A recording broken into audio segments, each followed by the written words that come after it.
Hello friends, இது வந்து எங்களுடைய ஃப்ளாட்டுங்க. எங்கள் ஃப்ளாட்டுக்கு ஆப்போசிட்டில் பார்த்திங்கன்னா வந்து ரோடு ரெடி பண்ணுறேன்னு சொல்லிட்டு இங்கே எல்லாமே ரெடி பண்ணிட்டு இருந்தானுங்க.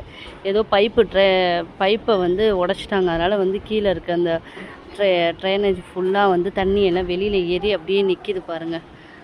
ஸ்மெல்லு வேறு இருக்குது. அப்புறம் வந்து நிறையா கம்ப்ளைண்ட் பண்ணதுக்கப்புறம் ஜேசிபி வந்து கொஞ்சம் கொஞ்சமாக தண்ணிலாம் எடுத்துகிட்ருக்காங்க. பைப்பெல்லாம் போட்டிருக்காங்க.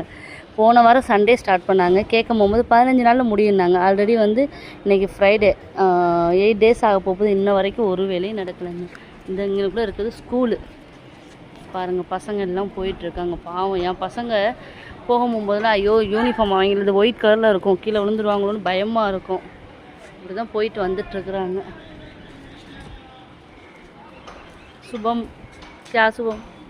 भाई बहुत ही ख़राब कंडीशन है। ये कह सकते हैं कि ये टी पॉइंट है।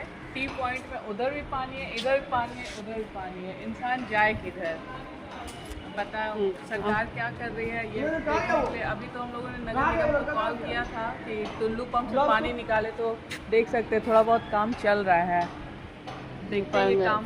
கம்ப்ளைண்ட் பண்ணதுக்கப்புறம் தான் கொஞ்சம் வேலை போயிட்டுருக்கு. பாவம் எவனோ வண்டியெல்லாம் போட்டிருக்கான். இந்த இடத்துல ஒரு குழியே இருக்குதுங்க. மெயின் வந்து என் பசங்க தான் ரொம்ப கஷ்டப்படுறாங்க, ஸ்கூல் போகிற பிள்ளைங்க. பாருங்கங்க, வேலை பார்த்துட்ருக்காங்க. ஆனால் பார்க்கையில் பாவமாகவும் இருக்கும். ஆனால் எங்களுடைய நிலைமையும் கஷ்டம் தானேங்க. இன்னையோட வந்து 13 daysக்கு மேலே ஆயிடுச்சு. இப்போ தாங்க வேலையே ஸ்டார்ட் ஆகுது. பைப்பெல்லாம் போட்டிருக்காங்க. இந்த மாதிரி நிலமையெல்லாம் இருந்தால் எப்படி இருக்கும் சொல்லுங்கள் காய்ஸ்.